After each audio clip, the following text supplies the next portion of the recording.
Perkenalkan, nama saya Indri Fitri Insi Nofriani Primawati Manafe dengan NIM 191901149. Pada kesempatan ini, saya akan mempresentasikan pembahasan singkat dari 5 bab materi yang telah Ibu bahas kemarin setelah UTS. Baik, kita mulai. Baik, kita masuk pada materi pertama, yaitu obligasi. Pengertian: obligasi adalah yang pertama, surat kontrak utang.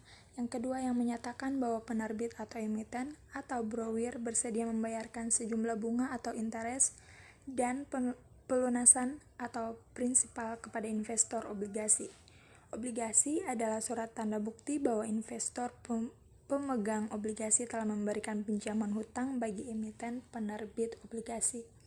Yang berikut penilaian obligasi. Yang pertama, penilaian obligasi berarti penentuan harga obligasi. Yang kedua, pada penilaian sekuritas atau termasuk obligasi.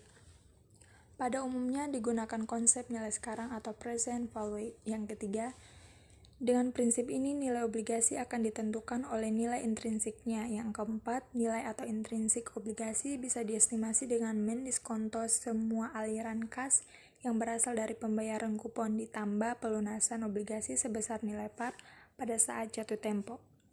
Yang kelima, persamaan matematika untuk menentukan nilai intrinsik obligasi. Kita bisa memakai rumus di bawah ini. Dalam hal ini, P sama dengan nilai sekarang obligasi pada saat ini atau T sama dengan 0. N sama dengan jumlah tahun sampai dengan jatuh tempo obligasi. CI sama dengan pembayaran kupon untuk obligasi I setiap tahunnya. R sama dengan tingkat diskonto yang tepat atau tingkat bunga pasar. PP sama dengan nilai par dari obligasi. Contoh yang pertama, obligasi XYZ akan jatuh tempo pada 20 tahun mendatang. Obligasi tersebut mempunyai nilai par sebesar 1.000 dan memberikan kupon sebesar 16% per tahunnya atau pembayarannya dilakukan 2 kali dalam setahun. Yang kedua, jika diasumsi bahwa tingkat bunga pasar juga sebesar 16%, maka harga obligasi tersebut adalah. Kita memakai rumus P sama dengan 2N, sigma T sama dengan 1, CI per 2 per dalam kurung 1 tambah R per 2 dipangkatkan dengan T dijumlahkan dengan PP per dalam kurung 1 tambah R per 2 dipangkatkan dengan 2N. Penyelesaiannya P sama dengan 40, sigma T sama dengan 160 per 2 per dalam kurung 1 tambah 0,16 per 2 dipangkatkan dengan T dijumlahkan dengan 1000 dalam kurung 1 tambah 0,16 per 2 dipangkatkan dengan 40. Hasilnya adalah Rp954 tambah Rp46 sama dengan Rp1.000 atau sama dengan nilai par. Contoh lanjutan dengan menggunakan tabel A1 dan A2 atau terlampir dalam buku. Nilai obligasi XYZ juga dapat dihitung dengan perincian sebagai berikut. Nilai sekarang dari penerimaan bunga 80 kali 11,925 sama dengan 954. Nilai sekarang dari pelunasan nilai par 1000 kali 0,046 sama dengan 46 dan total nilai obligasi XYZ sama dengan Rp1.000. Yang berikut ada 3 tipe obligasi. Yang pertama, premium bonds. Obligasi dengan harga lebih tinggi daripada nilai nominalnya dikatakan dijual. Pada harga premi, yield to maturity dari premium bonds adalah lebih kecil daripada tingkat kuponnya. Yang kedua, discount bonds, yaitu obligasi dengan harga lebih rendah daripada nilai nominalnya dikatakan dijual pada harga diskon.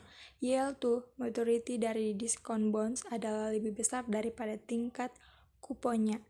Yang ketiga, par bonds, yaitu obligasi dengan harga sama dengan nilai nominalnya dikatakan dijual pada harga par. Yang berikut kita masuk pada karakteristik obligasi. Karakteristik umum suatu obligasi meliputi 1. Nilai intrinsik atau nilai teoritis dipengaruhi oleh yang pertama kupon, yang kedua waktu jatuh tempo, yang ketiga nilai par atau nilai prinsipal. Yang kedua, tipe penerbitannya. Poin yang pertama dengan jaminan vs tanpa jaminan. Poin yang kedua obligasi senior vs obligasi junior. Yang ketiga bond indentures. Yang keempat call provision. Yang berikut jenis-jenis obligasi. Jenis-jenis obligasi yang biasa diperdagangkan meliputi 1. Obligasi dengan jaminan atau mortgage bond. Yang kedua obligasi tanpa jaminan atau debentures or unsecured bond. Yang ketiga obligasi konversi. Yang keempat obligasi yang disertai warrant. Yang kelima obligasi tanpa kupon atau zero coupon bond. Yang keenam obligasi dengan tingkat bunga mengambang atau floating rate bond. Yang ketujuh putable bond. Yang kedelapan junk bond. Dan yang terakhir kita masuk pada risiko obligasi. Risiko dalam berinvestasi obligasi antara lain yang pertama risiko bunga dan nominal tidak terbayar atau default risk. Yang kedua risiko obligasi sulit dijual kembali atau liquidity risk. Yang ketiga risiko harga pasar obligasi turun karena kenaikan suku bunga pasar atau interest rate risk. Yang berikut kita masuk pada materi kedua, yaitu risiko dan tingkat pengembalian. Yang pertama konsep dasar risk dan return. Ada dua aspek yang perlu dipertimbangkan oleh manajemen perusahaan atau manajemen keuangan dalam pengambilan keputusan keuangan, yaitu yang pertama tingkat pengembalian atau return, yang kedua risiko atau risk keputusan keuangan tersebut. Yang pertama return atau tingkat pengembalian adalah imbalan yang diharapkan diperoleh di masa mendatang. Return adalah tingkat keuntungan yang diharapkan. Sedangkan risiko adalah kemungkinan terjadinya hasil yang tidak diinginkan atau berlawanan dari yang diinginkan. Risiko adalah kemungkinan terjadinya penyimpangan dari rata-rata dari tingkat pengembalian yang diharapkan yang dapat diukur dari standar deviasi dengan menggunakan statistika. Yang berikut konsep dasar. Investor menyukai return dan tidak menyukai risiko. Risk-return relationship. Yang pertama, return naik sama dengan risk naik, dan return turun sama dengan risk turun. Hubungan risiko dengan return yang diharapkan. Hubungan antara risiko dan return harapan merupakan hubungan yang bersifat searah dan linear, yaitu artinya semakin besar risiko suatu aset, maka semakin besar pula return yang diharapkan atas aset tersebut dan sebaliknya. Yang berikut bagaimana caranya mengukur risiko. Pengukuran risiko tunggal. 3 cara pengukuran risiko tunggal atau on a stand-alone risk, yaitu yang pertama return yang diharapkan atau expected return, yang kedua deviasi standar return, yang ketiga koefisien variasi. Yang berikut security market line. Kita bisa memakai rumus RPM sama dengan RM kurang RRF, risk premium untuk stok I, atau bisa memakai rumus RPI sama dengan dalam kurung RPM dikali BI persamaan SML, required rate of return on stock. I sama dengan risk free rate plus market risk premium or stocks I beta. Atau bisa memakai rumus RI sama dengan RRF tambah dalam kurung RM kurang RRF dikali BI. Semakin besar beta suatu sekuritas, maka semakin besar risiko pasarnya dan semakin besar pula return yang diinginkan investor. Keterangan RRF sama dengan tingkat pengembalian atau return bebas risiko, diukur oleh pengembalian obligasi pemerintah jangka panjang.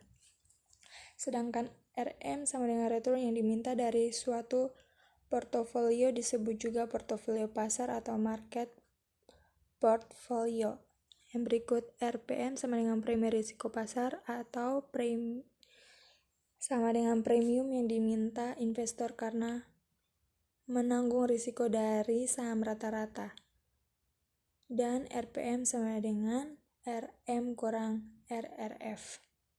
Contoh soal, PT MTV return yang diharapkan dari obligasi pemerintah atau risk-free rate adalah 8%. Return yang diharapkan portfolio pasar adalah 12%. Berapa rate of return yang diharapkan pada saham PT MTV apabila beta adalah 1,4? Diketahui RRF sama dengan 8%, RM sama dengan 12%, B sama dengan 1,4. Maka RMTV sama dengan 8% tambah dalam kurung 12% kurang 8% dikali 1,4 hasilnya sama dengan 13,6%. Semakin tinggi beta suatu sekuritas, semakin tinggi risiko pasar sehingga semakin tinggi pula return yang diminta oleh investor untuk sekuritas yang bersangkutan. Baik, kita masuk pada materi yang ketiga. Materi yang ketiga yaitu penganggaran modal. Penganggaran modal atau suatu konsep investasi yang pertama dikatakan sebagai suatu konsep investasi sebab penganggaran modal melibatkan suatu pengikatan atau penanaman dana di masa sekarang dengan harapan memperoleh keuntungan yang dikehendaki di masa mendatang. Yang kedua, investasi membutuhkan dana yang relatif besar dan keterikatan dana tersebut dalam jangka waktu yang relatif panjang serta mengandung risiko. Penganggaran modal. Yang pertama, pentingnya penganggaran modal. 1. Jangka waktu tertanamnya aset yang lama membuat perusahaan perlu memikirkan sumber dana lain bagi kebutuhan yang lain.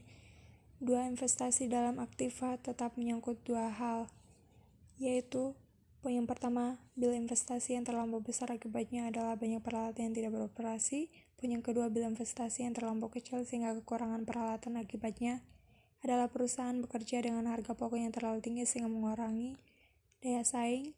3. Pengeluaran dana untuk keperluan tersebut biasanya meliputi jumlah yang besar yang tidak bisa diperoleh dalam jangka waktu yang pendek atau sekaligus sehingga perlu adanya ketelitian dalam melakukan perhitungan. 4. Kesalahan dalam melakukan perhitungan berarti berakibat panjang sehingga kerugian pasti terjadi. Dalam penganggaran modal atau analisis usulan investasi ada beberapa langkah yang dilakukan. Yang pertama, menaksir aliran kas dari investasi tersebut. Yang kedua, menghitung biaya modal rata-rata tertimbang. Yang ketiga, mengevaluasi investasi tersebut dengan kriteria investasi seperti payback period, NPV, PI, dan IRR. Yang keempat, mengambil keputusan apakah investasi diterima atau tidak. Yang berikut payback period atau periode pengembalian. Yang pertama, payback period adalah waktu yang dibutuhkan agar investasi yang direncanakan dapat dikembalikan atau waktu yang dibutuhkan untuk mencapai titik impas. Jika waktu yang dibutuhkan makin pendek, proposal investasi dianggap makin baik. Kendati pun demikian, kita harus berhati-hati menafsirkan kriteria payback period ini, sebab ada investasi yang baru menguntungkan dalam jangka panjang atau lebih dari 5 tahun. Yang kedua, merupakan periode yang diperlukan untuk dapat menutup kembali cash outflows dengan cash inflows.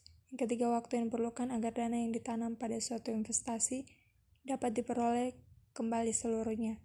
Yang keempat, semakin pendek jangka waktu kembalinya dana yang diinvestasikan, semakin baik suatu investasi. Metode payback period atau PP merupakan suatu periode yang diperlukan untuk menutup kembali pengeluaran suatu investasi dengan menggunakan aliran kas masuk neto atau proceeds yang diperoleh. Rumus yang dipakai itu PP sama dengan capital outlays per proceeds kali 1 tahun. Rumus menghitung payback period jika cash inflows per tahun tidak sama, yaitu payback period sama dengan N tambah A kurang B kali 1 tahun, C kurang B. Keterangannya kita bisa lihat di bawah ini. Yang berikut, kita masuk pada contoh soal. PT Semakin Jaya melakukan investasi sebesar 45 juta. Jumlah cash inflows per tahun adalah 22.500.000, maka payback periodnya adalah payback period sama dengan 45 juta kali 1 tahun, 22.500.000, hasilnya sama dengan 2 tahun. Yaitu artinya dana yang tertanam untuk investasi sebesar 45 juta akan dapat diperoleh kembali dalam jangka waktu 2 tahun. Yang berikut kelebihan dan kelemahan payback period. Kelebihan yang pertama, memberikan suatu indikasi atas risiko dan likuiditas proyek. Yang kedua, mudah dihitung dan dipahami. Kelemahan yang pertama, mengabaikan nilai waktu dari uang. Yang kedua, mengabaikan aliran kas yang muncul pasca payback period. Yang terakhir, kesimpulan tentang metode-metode penganggaran modal. Pertama, NPV penting, artinya karena memberikan ukuran langsung keuntungan proyek kepada pemegang saham. Yang kedua, IRR dan MIRR juga mengukur profitabilitas tetapi dinyatakan sebagai tingkat persentase. Yang ketiga, MIRR menggunakan asumsi tingkat reinvestasi yang lebih baik dan juga terhindar dari masalah tingkat pengembalian berganda. Yang keempat, pelunasan diskonto memberikan indikasi atas likuiditas saat risiko suatu proyek. Kita masuk pada materi yang keempat. Yaitu saham dan penilaiannya. Pengertian saham. Saham merupakan surat berharga yang diterbitkan emiten yang menyatakan bahwa pemilik saham mempunyai hak kepemilikan atas aset-aset perusahaan. Yang berikut imbalan yang bisa diterima investor saham. 1. Hak kepemilikan, 2. Dividen, 3. Capital gain. Hak-hak investor saham. Yang pertama, hak atau istimewa yang dimiliki investor saham. 1. Hak kepemilikan atau control of the firm, tercermin dalam voting right yang dimiliki investor. Makin besar kepemilikan, makin besar hak pemegang saham untuk mengontrol perusahaan. 2. Preemptive right, hak investor saham untuk didahulukan dalam pembelian saham baru yang diterbitkan oleh perusahaan. Yang berikut karakteristik saham preferen. Yang pertama, memiliki hak lebih dahulu memperoleh dividen dan pembayaran dividen dalam jumlah tetap yang lebih tinggi daripada dividen saham biasa. Yang kedua, memiliki hak pembayaran maksimum sebesar nominal sahamnya setelah pembayaran kepada kreditor dalam hal likuidasi. Yang ketiga, memiliki hak utama di atas pemegang saham biasa dalam hak likuidasi. Yang berikut tujuan penilaian saham. Yang pertama, saham merupakan aset finansial yang dapat dijadikan investasi. Yang kedua, penilaian saham dilakukan untuk menentukan apakah saham yang akan dibeli atau dijual akan memberikan tingkat return yang sesuai dengan return yang diharapkan. Yang ketiga, nilai saham dibedakan menjadi 3. 1. Nilai buku, 2. Nilai pasar, dan 3. Nilai intrinsik. Yang pertama, nilai buku atau book value. 1. Nilai buku per lembar saham adalah nilai aktiva bersih atau net asset yang dimiliki pemilik dengan memiliki 1 lembar saham. Yang kedua, dilihat dari laporan keuangan perusahaan yang bersangkutan. Atau nilai buku sama dengan total ekuitas per jumlah saham biasa yang beredar. Yang kedua, nilai pasar atau market value. Yang pertama, harga saham di bursa saham pada saat tertentu. Kedua, ditentukan oleh permintaan dan penawaran saham yang bersangkutan di pasar bursa. Yang ketiga, nilai intrinsik atau intrinsic value atau fundamental value. Yang pertama, nilai sebenarnya atau seharusnya dari suatu saham. Yang kedua, calon investor menghitung nilai intrinsik saham untuk memutuskan strategi investasinya. Yang ketiga, jika nilai pasar lebih dari nilai intrinsik, K overvalued, K jual. Yang keempat, jika nilai pasar kurang dari nilai intrinsik, K undervalued, K beli. Yang berikut menentukan nilai intrinsik. Yang pertama, analisis fundamental, yaitu menghitung nilai intrinsik menggunakan data keuangan perusahaan. Yang kedua, analisis teknikal, yaitu menghitung nilai intrinsik dari data perdagangan saham atau harga dan volume penjualan yang telah lalu. Kita bisa menggunakan rumus expected return, yaitu R sama dengan div 1 per PO dijumlahkan dengan P1 kurang P0 per P0. Contoh, PT XYZ memperkirakan akan ada pendistribusian dividen tahun depan sebesar 3.000. Harga saham PT ini sekarang adalah 8.000 per lembar. Tahun depan diramalkan harga saham akan naik menjadi 10.000 per lembar karena perusahaan baru saja memenangkan proyek besar dari pemerintah. Berapakah expected return dari saham PT XYZ? Penyelesaiannya R sama dengan 3.000 tambah 10.000 kurang 8.000 per 8.000 sama dengan 62,5%. Yang terakhir kita masuk pada pembahasan materi yang kelima. Materi yang kelima tentang biaya modal perusahaan. Kita bisa lihat aktiva naik ke pasiva naik. Yang pertama, pentingnya biaya modal. 1. Maksimalisasi nilai perusahaan mengharuskan biaya atau termasuk biaya modal diminimumkan. 2. Keputusan penganggaran modal atau capital budgeting memerlukan estimasi biaya modal. 3. Keputusan penting lain seperti leasing dan modal kerja juga memerlukan estimasi biaya modal. Contoh, Tuan A akan meminjam uang sebesar 1 juta dengan bunga 2% per bulan untuk waktu 6 bulan. Biaya administrasi dan biaya lainnya 50.000. Jadi, biaya memperoleh modal pinjaman adalah bunga ditambah biaya adminnya, yaitu dalam kurung 2% kali 6 bulan kali 1 juta tambah 50.000 sama dengan 170.000. Biaya modal per bulan yaitu dalam kurung 170.000 dibagi 1 juta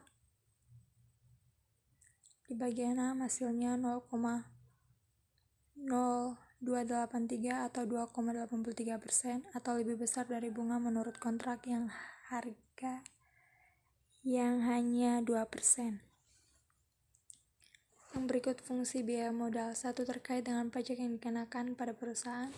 Biaya modal yang dikenakan pada modal pinjaman berbeda dengan biaya modal dari modal sendiri. Konsep perhitungan biaya modal didasarkan pada perhitungan A sebelum pajak atau before tax basis. Perlu disesuaikan dulu dengan pajak sebelum dilakukan perhitungan biaya modal rata-ratanya seperti obligasi. B setelah pajak atau after tax basis. 2. Sebagai discount rate untuk menentukan diterima atau ditolaknya suatu usulan investasi, yaitu dengan membandingkan tingkat keuntungan atau rate of return dari usulan investasi tersebut dengan biaya modalnya. Biaya modal di sini adalah biaya modal yang menyeluruh atau overall cost of capital. Misalnya jika kita menggunakan metode net present value atau profitability index untuk menentukan diterima atau ditolaknya suatu usulan investasi, maka biaya modal berfungsi sebagai discount rate yang digunakan untuk menghitung nilai sekarang dari proceeds dan pengeluaran investasi. Yang pertama, biaya hutang KD. Biaya hutang atau cost of debit, yaitu biaya hutang sama dengan KD atau yield to maturity. Biaya komponen hutang yang digunakan untuk kalkulasi biaya modal rata-rata tertimbang. Pertama, dalam perhitungan WACC kita memakai biaya hutang setelah pajak sama dengan KD dalam kurung 1 kurang T, di mana T adalah tarif pajak perusahaan. Contoh, KD sama dengan 10%, pajak sama dengan 15%. Berapa biaya hutang setelah pajak? Penyelesaiannya 10% dikali dalam kurung 1 kurang 15%, hasilnya sama dengan 8,5%. Yang kedua, biaya saham preferen atau KPS. Biaya saham preferen atau KPS. Biaya saham preferen sama dengan tingkat keuntungan yang dinikmati pembeli saham preferen atau KPS. Pertama, rumus yang bisa kita pakai yaitu KP sama dengan DP per PN, di mana DP sama dengan dividen saham preferen tahunan dan PN sama dengan harga saham preferen bersih yang diterima perusahaan penerbit atau setelah dikurangi biaya peluncuran saham atau flotation cost. Yang ketiga, biaya laba ditahan atau KS. Biaya laba ditahan atau KS, yang pertama, perusahaan dapat memperoleh modal sendiri melalui dua cara, yaitu menahan sebagian laba atau retained earnings dan menerbitkan saham biasa baru. Dua, apabila perusahaan menahan sebagian labanya untuk modal, apakah ada biayanya? Ya, opportunity cost. Laba dapat dibagikan berupa dividen dan investor dapat menginvestasikan uang itu dengan membeli saham, obligasi, real estate, dan lain-lain. 3, oleh karena itu perusahaan harus dapat memberikan keuntungan paling tidak sama dengan keuntungan yang dapat diperoleh oleh pemegang saham pada alternatif investasi yang memiliki risiko yang sama dengan risiko perusahaan, yaitu KS. Yang berikut ada dua cara menaksir KS. Yang pertama, pendekatan CAPM, yang kedua pendekatan discounted cash flow atau DCF. Demikian presentasi saya tentang pembahasan dari 5 bab materi. Terima kasih, shalom.